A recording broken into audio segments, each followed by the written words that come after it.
Hello,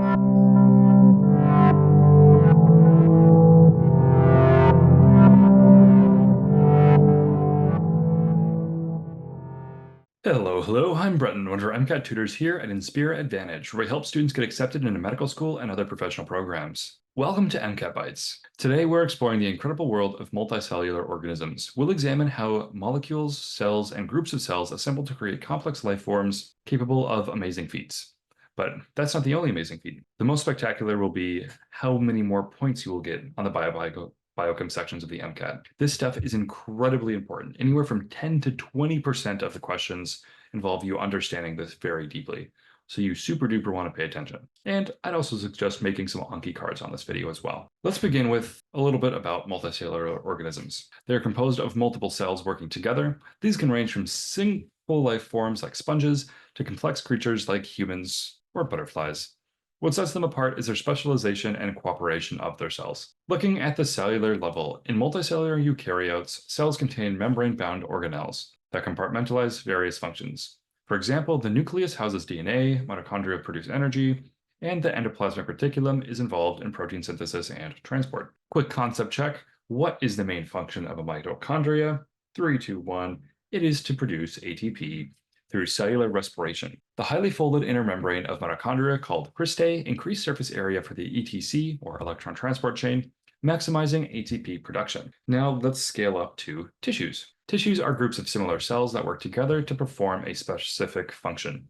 There are four main types of tissues in animals: epithelial, connective, muscle, and nervous tissue. Epithelial tissues line surfaces and cavities, connective tissues provide support and cushioning, muscle tissue enables movement, and nervous tissue transmits signals throughout the body. Moving up another level, we have organs. Organs are structures composed of multiple tissue types working together for a common purpose.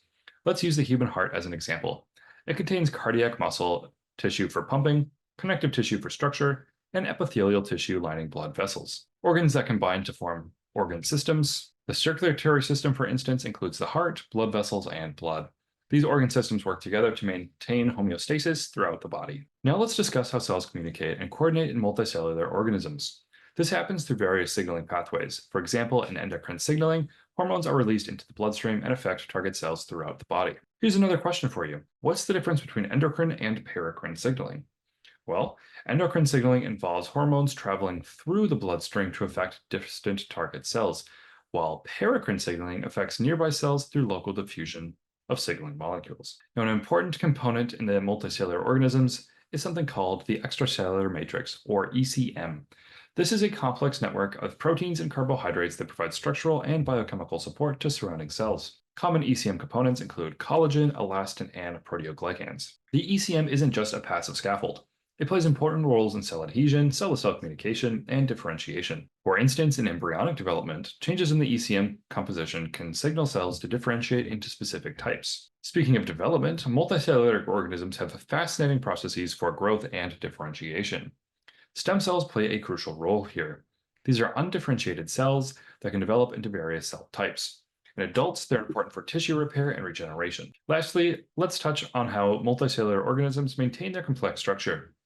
Apoptosis, or programmed cell death, is crucial for this. It allows organisms to eliminate damaged or unnecessary cells. This is to maintain tissue homeostasis and proper development. To wrap up, let's review the levels of organization that we've discussed in multicellular organisms. Lowest layer, we've got cells with specialized organelles. We've got tissues, which is made up of cells. Tissues make organs. Organs make organ systems. And organ systems make up an entire organism. Remembering and understanding how these concepts assemble and interact is crucial for grasping sections across biology, from cell biology all the way to physiology. That's all for this MCAT fight. Keep studying. Thank you for watching our video, and I'll see you next time.